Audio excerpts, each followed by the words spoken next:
What's up, guys? Welcome back to another episode of Mind Something. If you're new here, my name is Jake, and in today's video, Nexa needs your help fighting some FUD. Ironfish Mainnet is about to launch. Why Wordpress on Flux is a big deal. US legislators are coming after miners. And then lastly, I want to continue the conversation about building for proof of useful work. So before we get into it, if you would, do me a favor, hit that like and hit the subscribe. Let's start by taking a look at the market. So the time of recording right now is 9:51 p.m. March 5th, 2023. Bitcoin is coming in at 23,398.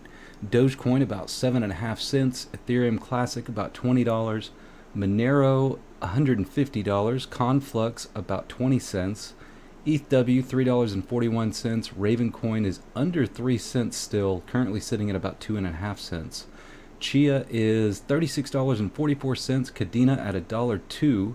Flux is under 70 cents, currently sitting at 69.71 cents. Caspa is up a little over 3% for the last 24 hours, almost at 1.3 cents. Then we've got Ergo at $1.51, Darrow at $4.21, Cortex at 24 cents. Nexa is up almost 5%, currently sitting at 0.00001591. And then we've got Aletheum having a great day and an awesome week, up about 224% over the week, about 18% over the last 24 hours, and currently sitting at about 28 cents. Then we've got Nexa at 0.009156. Dynex is down about 4% currently and sitting at about 7.5 cents. And then Radiant is up about 5% also, currently sitting at 0.00007543. Hive Mapper up almost 2%, and Meowcoin down 14% over the last 24 hours. Let's go ahead and jump into emissions over the last 24 hours. So Chia sitting at about 340,000, Caspa at about 290,000, Monero at about 64,000, Ergo 58,000, Conflux down to 49,000, and then we've got Flux at about 31,000. Radiant still on the top page at about 12.8 thousand, and Dynex at 17,000, which is up significantly from the last time we checked. And if we take a look at difficulty over the last 7 days, Bitcoin is sideways, Dogecoin is up about 5.5%, Litecoin down about 1.2%, Caspa up about 13.5%. We've got Monero down 18%, Ergo down about 4.5%. Nervos is down 16.9%. Decred almost 10% up. Conflux is down about 13%. Flux is down 28.8% over the last week. And then we've got Dynex, which hopefully you guys caught the video yesterday where we talked about Dynex getting DDoS attacked. Their difficulty is actually up over 13% over the last 7 days. Radiant is also up about 15%, and Handshake is up about 18%. Cortex down about 11%. Let's go ahead and take a look at hashrate.no for profitability on a 3070, and we are going to change, at the request of everyone, what we base profitability on as far as what you pay per kilowatt hour. So I've changed it from 10 cents to 13 cents per kilowatt hour. And for the next couple of episodes, we'll probably check back and forth between 10 cents and 13 cents, but we're going to start out at 13 cents right now. At the time of recording, Aletheum is the most profitable on a 3070 at 15 cents. And then we've got Nexa at 10 cents, Dynex at 9 cents, Caspa at 6 cents, Ergo and Caspa at 4 cents, Caspa on NiceHash at 4 cents, ETH POUW and Aletheum -1 cent, Ethereum Classic and Aletheum -3 cents, Radiant -4 cents, Vertcoin -9 cents, Conflux -10 cents, Ergo -10 cents, Cortex -11, we've got Firo -13, Beam -14, Ravencoin -14, Meowcoin -15, and Flux is back down here on the bottom again at -18 cents. I shouldn't say the bottom, but close to the bottom. Look at proof of memes. Man, it dropped significantly down to -27 cents. Now, let's compare that to 10 cents per kilowatt hour. So Nexa comes up on top at 22 cents per day. Dynex at 17 cents. Lithium drops down to third at 16 cents. Ergo and Caspa 13 cents. Caspa at 13 cents. Caspa on Nice Hash 11 cents. ETH POUW 6 cents. Radiant now profitable at 5 cents. Meow Coin at 1 cent. And I'll just scroll a little ways so that you guys can see the rest at 10 cents per kilowatt hour. Look at this. Flux jumps up here substantially. But let's see where proof of meme still down here at the bottom. Okay, let's go ahead and take a look at ASIC miner profitability. So things have shifted quite a bit since the last time we checked it. The HS3 is now on top at $14.19. The K7 at $13.62, followed by the KA3 at $13.20. Then we've got the L7 at $12.78. K7 at $12.44. And we got the E9 at $8.08. First Jazz Miner is $4.09. And I'll just scroll down so that you guys can see the rest. By the way, if I'm scrolling too fast through these, just let me know in the comments down below.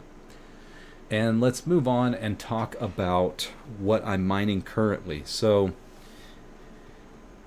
if you guys caught yesterday's video, you know that Dynex was DDoS attacked and the difficulty basically got cut in half.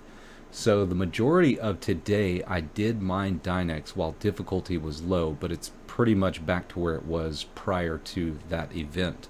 And over the course of, we'll say from about 11 a.m. until about 7 p.m., I managed to mine 70 Dynex, well, roughly about 72 Dynex, which doing the math is, I don't know, like 5 or 6 cents, or excuse me, $5 or $6, something like that, which was pretty good. If you multiplied that over the course of 24 hours on about half of my farm, that would have been roughly about $14 a day, I think, last time I did the math on it, which is great. You know, lately my farm's only been producing about $14 to $18 a day in profit. Well, not profit, revenue, sorry. But, you know, considering I was able to get that much Dynex in such a short amount of time, I felt like it was definitely worth doing. Again, not in any way an endorsement for Dynex. Lots of unknowns in this situation. I definitely don't like the fact that it's closed source. I don't like the fact that the pools are completely controlled. And there's some other things that really bug me. The team not being doxxed, but, you know, perhaps eventually all of these things will work themselves out. But, you know, treat everything as if it's a scam, like Rabid Mining would say. Now, if you want to mine this and use it to, you know, exchange towards the coin of your choice, that's one option. Another option is simply not to mine at all. A third option is maybe you believe in this project, you think it's going to do great things. They are claiming to do great things, but we're just going to have to wait and see, guys. So at the moment, what I am mining, I'm back to my old ways. I'm kind of splitting the farm between Caspa and Nexa. So right now I have a little over 6 gigahash on Caspa, and we have about 1.48 gigahash on Nexa. And I did have a thought the other day when I was putting my entire farm's hash rate towards Nexa. It looked like time to find a block was just a little over a week. But now that I've only got about half of the farm on Nexa, it's showing 2 weeks and 3 days. And as you can see, it's been over a month since I hit a block. So my thought process is, what if I pull mine for the entire time that I'm expected to take before I find a block? So let's say, for instance, 2 weeks and 3 days. And at that point, I switch to solo mining. Potentially, I could be wasting all of my bad luck, so to speak, on mining on a pool. And then perhaps switch to solo mining and hit a block much faster. I personally, I don't know if this strategy would work, but in my head it makes sense, right? I don't know. I'd like to hear from you guys. Put some comments down below and let me know if you think that that's a good strategy or just ridiculous. But anyways, moving on, just to show you again what we're mining here. So this is basically everything that I've got in Hive OS, but that does not include a 3080 and a 3080 Ti that I have in a couple of desktops. And I wanted to go over a couple of things that I've seen in Discord lately. So the first one is in regards to Nexa. They said, we are currently being subjected to a FUD attack. We uncovered a scammer within the community. The person is Ted_promoter on Twitter, and he managed to worm his way into the community under a sock puppet account on Telegram and build enough trust to create a Nexa French community. If you want to help us and help Nexa, then we would highly appreciate you posting your own content directly on Twitter and CoinMarketCap instead of commenting and countering this baseless FUD about Nexa on Twitter and CoinMarketCap. By countering the actual post, you'll keep comments high in the feed. Like all the positive posts about Nexa, report any lies about Nexa, not responding on the FUD post, as this will just promote the content further. To outline a bit of the history, the person used that community to promote the scams he was operating on Twitter, such as announcing Nexa giveaways to get more followers, which he then selected his own account as the winner. This is the same person who was putting FUD on Nexa before he purchased and then changed his view the moment he purchased some. After discovering that he was promoting scams on the Nexa French community, we let people know and disavowed that group and also set up an alternative group for French speakers. After doing this, he kicked everyone out of the group but kept it open to post baseless lies about Nexa, and then started a smear campaign against us and has been using multiple sock puppet accounts to harass some of our team members. The team is available for all your questions at any given time. Feel free to hop into our Telegram or Discord channel. So I find it kind of comical that this person was able to rile up the devs enough to announce something. So I'm curious what was being said. But if you want to help, don't comment on that person's negativity and promote your own stuff. So moving on, another thing that I noticed in Discord was Ironfish Mainnet will launch on March 14th, 2023. I haven't been paying a whole lot of attention to Ironfish, and I want to continue to keep you guys updated, so I'll just go over some of the things that I saw here. On day one, anyone can host a node, anyone can start mining, anyone can mint fully private custom assets, anyone can burn or transfer assets. 200 plus countries, 20 plus languages, 300,000 plus Discord messages, 43,000 members, worldwide contributors to Ironfish Core, 50 million plus transactions across 3 test nets, 300,000 plus custom assets, 60,000 plus concurrent nodes online at peak, and 8,000 plus contributors to the trusted setup.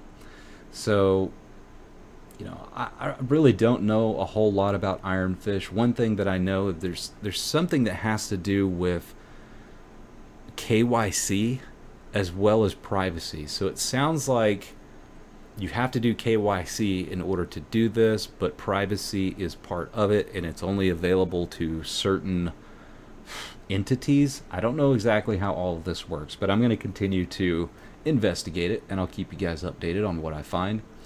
And then I wanted to talk about Flux and their WordPress launch. So this was announced on February 27th, and in a recent live stream on, I think it was Max Voltages, Hawk brought up a question, and he says, we're always talking about the positives about Flux, but I want to hear the negatives. And, just to play devil's advocate, I mentioned a couple of things. One of those being, I hope that they get proof of useful work up and running soon, because there's a lot of people that are really gearing up and trying to get into that space, and it would be nice if something happens with that quickly. And of course, the Mining King is very defensive. He absolutely loves Flux, which he should. All of you guys should. This is a fantastic project, and I don't want to say anything negative about Flux because I love it. But I reminded myself here that it's very rare that I talk about some of the positive things going on with Flux, and I want to correct that. And one of the ways I can do that is by pointing out what a big deal that WordPress running on Flux is. So if you have not watched Mining King's video on WordPress, he does a pretty good job with the tutorial on basically showing you how to set up a DApp on Flux using WordPress. So I'll leave a link to his video down in the description, but it's a pretty good tutorial. And if you're not familiar with what WordPress is, 43% of all of the websites in existence run on WordPress. It just simplifies it simplifies everything for anybody wanting to create their own website. And this is a pretty big deal. I mean, opening this up to the general public, basically how it works is anybody who's going to run on it has to connect their Zelcore wallet. And once they have their Zelcore wallet set up, that's basically how you pay, is in Flux. Now, it's going to show you what you're paying in US dollars, but that is converted from the Flux that you have to use from your Zelcore wallet. So I think it's great, man. This is a really big deal. I've been talking to Chili, I've been talking to Jeff Key, and I'd like to make some follow-up videos on how to run WordPress with Flux, and perhaps any other information that they want me to share with you guys or the community. So stay tuned for that. And then also wanted to point out that there was a Yahoo article that covered this, and you know, that's a pretty big deal.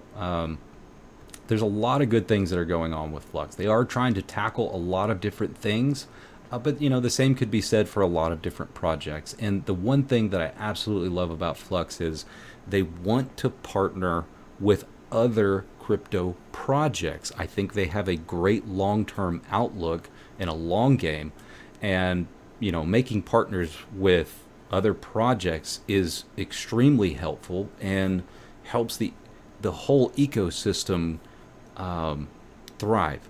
Now, there are some of those that would say they've made a couple of bad choices with who they chose to be, you know, part of their parallel assets. However, I'll play devil's advocate here for just a moment and say I think they've made some pretty solid choices so far. One of them was very unfortunate, and that was Terra Luna. Now, me personally, I believe that Terra Luna posed a great risk to other financial institutions. They did not want an algorithmic stable coin that was backed by something other than US dollars to succeed, and for that reason it had to be taken out. That's just my own personal opinion. But again, I don't feel like they've made any huge mistakes in some of the other chains that they've chosen to be part of the parallel assets. But I digress. Let's move on and let's talk about U.S. legislators renew call for EPA investigation of crypto mining emissions. United States Senator Edward Markey, remember that name, and Representative Jared Huffman announced on March 3rd that they would reintroduce the Crypto Asset Environmental Transparency Act in Congress. The move comes ahead of Senate hearing on the environmental impact of crypto mining, which Markey will chair on March 7th. Markey and Huffman first introduced the bill in December. In the previous Congress, Senate, Jeff Merkley acted as a co-sponsor in the Senate. The bill would require crypto mining companies to disclose emissions for operations that consume more than 5 megawatts of power and require the administrator of the Environmental Protection Agency, or the EPA, to head up an interagency investigation of the impact of crypto mining in the United States. The investigation would have a $5 million budget and publish its findings within 18 months of the passage of the bill. Markey listed 16 public organizations that support the bill, including such groups as Sierra Club, Greenpeace USA, and National Stop Crypto Coalition. He said in a statement, "Crypto miners are sucking megawatt after megawatt from our public grids and emitting skyrocketing greenhouse gases, just so they can make a buck for themselves. We can't afford to let the industry run roughshod over our communities any longer." Markey will soon chair a meeting of the Senate Environment and Public Works Committee's subcommittee on clean air and nuclear safety. That meeting will be focused on the urgent need to crack down on the growing environmental impacts of crypto mining. Markey and Huffman were among the Democratic lawmakers who wrote the EPA Administrator Michael Regan and Energy Secretary Jennifer Granholm in February, asking that their agencies work together to address the lack of information about crypto mining's energy use and environmental impacts. They also signed a letter to the CEO of Electric Reliability Council of Texas asking for information on crypto mining's energy usage and environmental impact in Texas. Senator Elizabeth Warren was the lead author of both letters. My favorite person. That's sarcasm, by the way. So, I don't see anybody up in arms and making a big deal about how much electricity the banking system uses. I mean, how many brick and mortar buildings do we have across the country? How many of them are constantly watering their grass, even though they have to abide by city ordinances when you're supposed to water and when you're not? I sure don't see them abiding by any of those local enforcements. I don't see anybody up in arms about how much electricity the banks are using. And take this for what it is. It's just an all-out attack on crypto. They want to use the narrative of, environmental concerns that we're somehow hurting the environment. But we know the truth. The reality of the situation is every miner out there wants as cheap as power, the cheapest power possible. And in most cases, that's green energy. That's things like hydro, that's things like solar, that's things like wind. I see it all over Texas where I'm at. There's windmills everywhere, and we have natural gas that is currently just being emitted into the air, into the atmosphere, and we're finally starting to take advantage of stuff like that and put it to good use. And none of that seems to matter to these guys because the only thing that they care is about protecting the current administration, the incumbents, the banking system. Anyways, I'll get off my soapbox and we'll move on, but I just wanted to make sure that you guys were aware that this was coming up and who you should be voting for and who you shouldn't be voting for. So let's move on. Let's talk about some of the other main headlines on Cointelegraph. We've got Silvergate closes exchange network, releases 9.9 million to BlockFi. Jack Dorsey's to be determined, or TBD, launches C equals to improve Bitcoin Lightning's network. India explores offline functionality of CBDCs. Bitcoin price would retest 25,000 without Silvergate saga. The DOJ seeks to narrow Sam Bankman-Fried's bail terms, use only flip phones. Now, why the hell are they just now thinking about this? This should have been part of the terms of his bail from the very beginning. I mean, to me, it's just outrageous. It's completely ludicrous that you would let this particular guy out have any access to the internet whatsoever, even on a flip phone. But, some people speculate that they let him out intentionally so that they could track his activity and see where things were being hidden. But, based on everything that's coming out since then, okay, now we're not going to let him do this. And then, okay, now maybe he should only have a flip phone. I don't know if it's just posturing, if it's just smoke and mirrors, political theater, whatever you want to call it, but I just find the whole thing preposterous. And then we got Binance tried to hire Gary Gensler in 2018 for closer ties with U.S. regulators. That's interesting. We've got, sorry for spreading a rumor, said his podcaster on Lido's FUD. And if you guys didn't see this, there was a podcaster saying that there had been Wells notices sent out in mass to all of these different crypto projects, including Lido. And he named Lido specifically. And he says that, none of these projects are openly talking about this, but he's hearing rumors.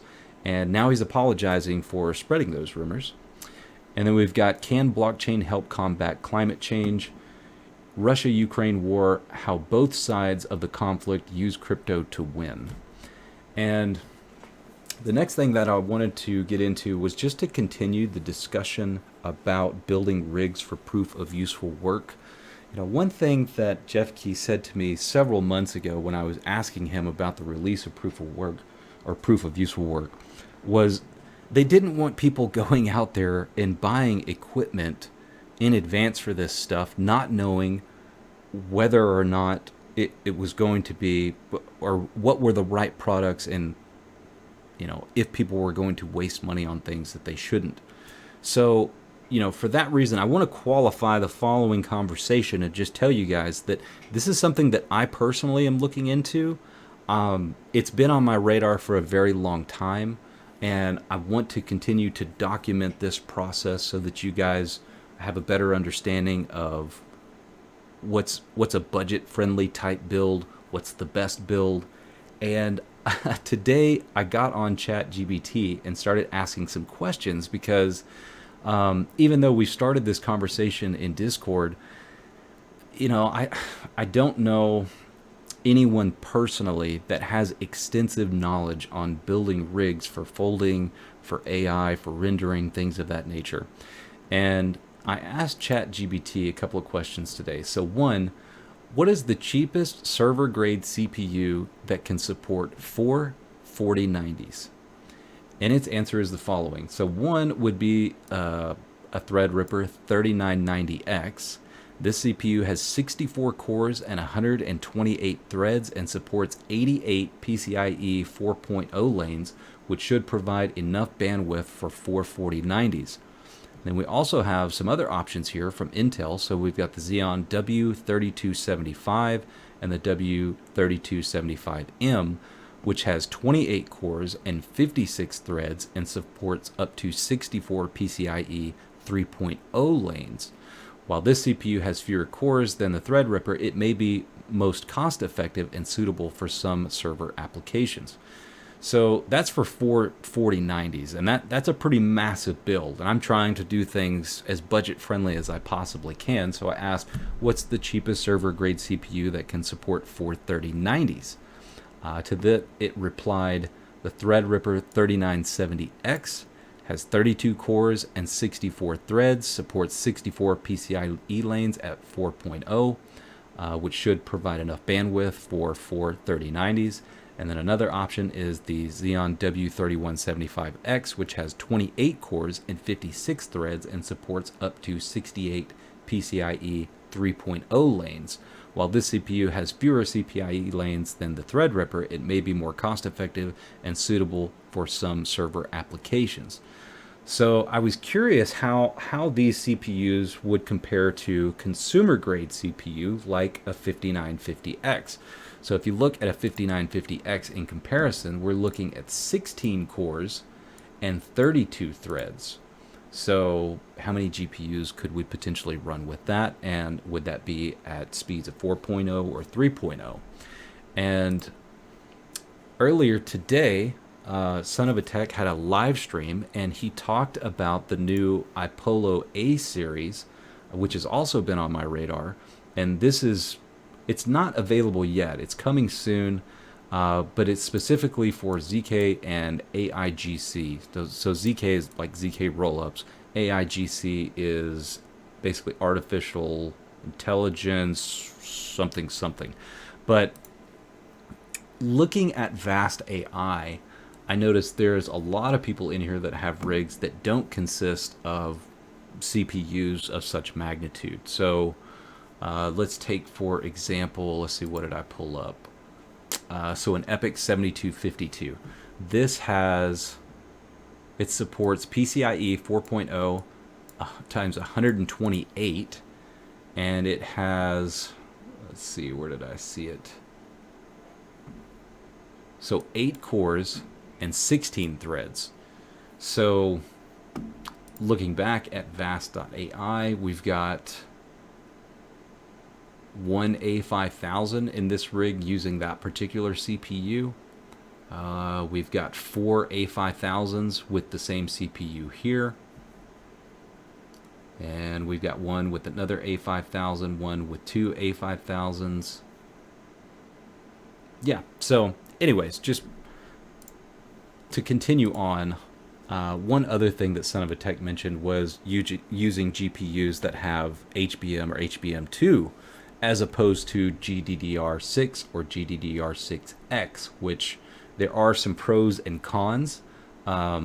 I wanted to kind of explain that to you guys. So there are quite a few specs to keep in mind when picking a new graphics card, and one of the more notable and important ones is undoubtedly the memory. Over the past decade, the majority of GPUs GDDR5 memory, but both AMD and NVIDIA have now switched to GDDR6.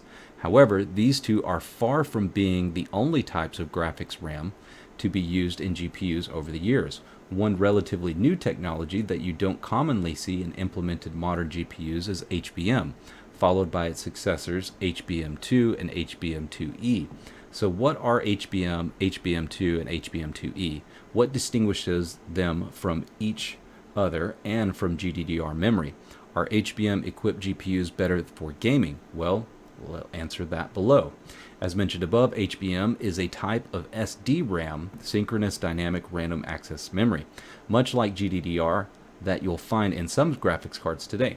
The acronym stands for High Bandwidth Memory, so the name itself is a dead giveaway as to what the defining characteristic of HBM is. It's bandwidth. But of course, that's not all it has to offer. In addition to having significantly greater bandwidth than DDR and GDDR memory, HBM also uses less power and takes up less space on the PCB as multiple memory dies are stacked on top of each other. Single HBM die has 1024-bit memory bus and a bandwidth of 128 gigabits, and when stacked, this makes for 4096-bit memory bus, or 512 gigabytes of RAM, and a maximum capacity of 4 gigabytes of memory per stack. Needless to say, these specs are leagues ahead of what the standard GDDR5 could do, especially back in 2015 when the first HBM-equipped GPUs were introduced. However, only a handful of AMD GPUs ultimately featured HBM memory, including the Radeon R9 Fury, the Radeon R9 Nano, the Radeon R9 Fury X, and the Radeon Pro Duo. It was only with its successor, HBM2, that it saw a somewhat wider implementation. So what is HBM2? Moving on, we get into HBM2, and it is the second generation of high bandwidth memory that generally improved upon the key features of its predecessor. It offered twice the bandwidth, 256 gigabits per die, and a single die could support up to 8 gigs of memory. Plus, it allowed for 8 die stacks, thus greatly increasing the overall performance potential of HBM2 compared to its predecessor. As mentioned above, HBM2 has been implemented in a wider variety of GPUs over the years, including AMD Radeon RX Vega series, the Radeon V2, a number of Radeon Pro GPUs, and NVIDIA also implemented it in a couple of their workstation-orientated GPUs, such as the Titan V, the Quadro GP100, along with a few others. Now we get into HBM2E. And then we have the latest iteration of high bandwidth memory, HBM2E. It was the first announced by JEDEC in December of 2018, supporting a bandwidth of up to 307 gigs per die, allowing for a maximum stack of 12 dies and increasing the maximum memory per stack to a whopping 24 gigs. Since then, Samsung, SK Hynix have both announced their own variants of HBM2.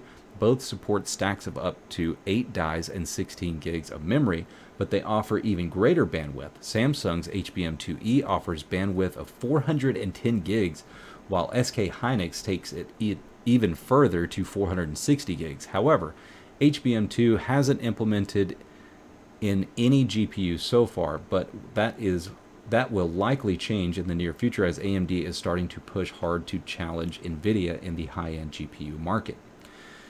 So, and then they go on to talk about, is it good for gaming, yada yada. Anyway, my point of this is there are alternatives other than your consumer grade GPUs as far as building for rendering, AI, folding, etc., etc. So stay tuned for that, and if you guys want to join the conversation, just jump into the Discord. I'll leave a link for that as well, but we've got specifically a proof of useful work discussion going on. You guys are welcome to join. Would love to get your input. I am completely ignorant to this stuff. I'm not going to pretend like I know what I'm talking about. I'm just learning, and I want to learn with you guys and document that process. So before we get out of here, just want to remind you, hit that like, and if you haven't subscribed, please consider doing so. and I will see you guys on the next one.